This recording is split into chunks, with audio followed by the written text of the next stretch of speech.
They came to see the beauty of Kashmir and left behind blood.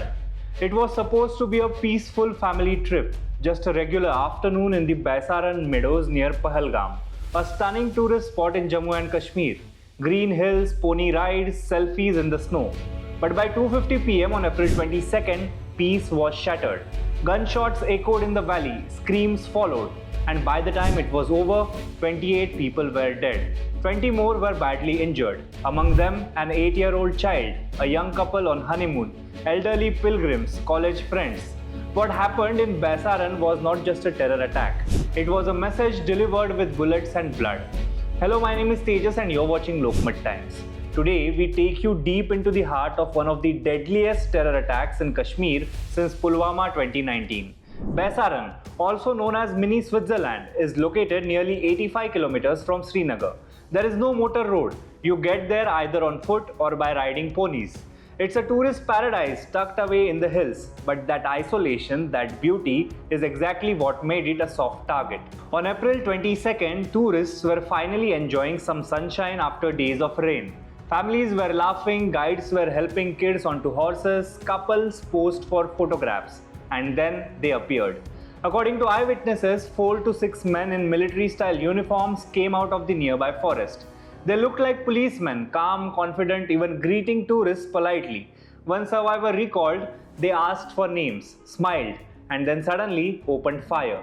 This wasn't random, this was calculated. According to eyewitnesses, the attackers asked people to recite the Kalma, the Islamic declaration of faith. Some were even asked about their circumcision status, a brutal, horrifying method used in the past to identify non-Muslims.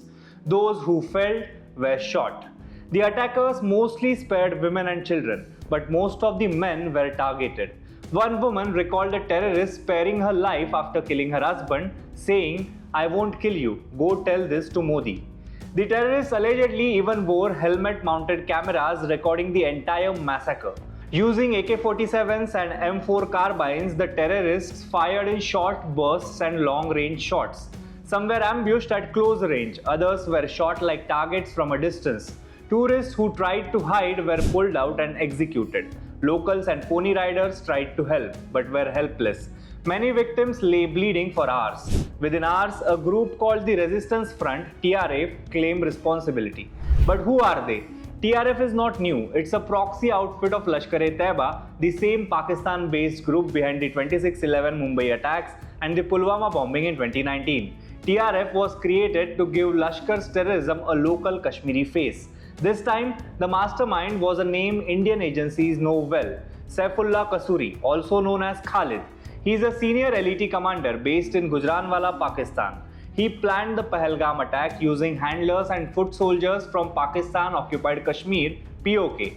The logistics were executed locally, their aim to destroy tourism, to send a message to the Indian government, and to trigger religious fear by targeting non-Muslims in a region already on edge. The use of helmet cameras, selective killings, and public messaging shows how these groups are now mirroring global jihadist tactics like those used by ISIS to shock the world. Because Baisaran is so remote, official rescue teams could not reach in time.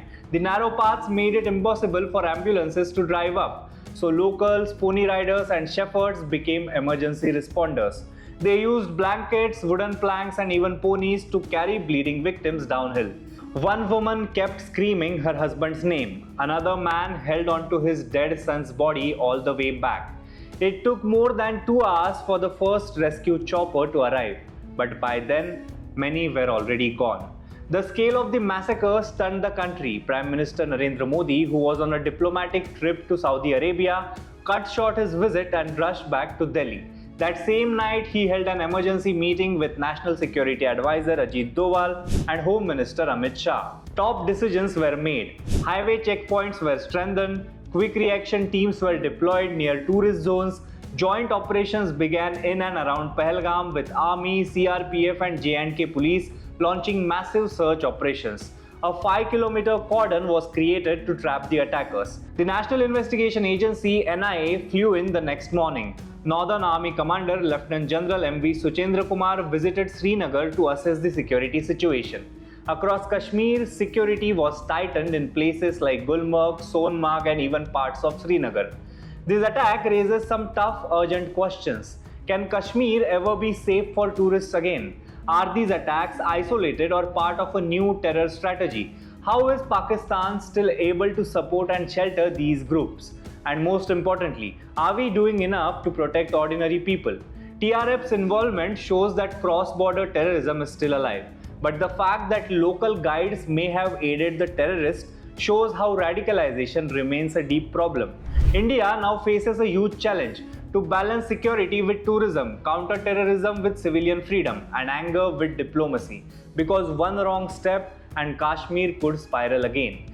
Every attack has statistics, but behind every number there is a name. They are not just headlines, they were human beings with dreams, families, and futures. Let this not become just another news cycle. Let this become a moment of national reckoning, because if we forget this, it will happen again. If we normalize this, we become complicit. And if we stay silent, we fail not just Kashmir but ourselves.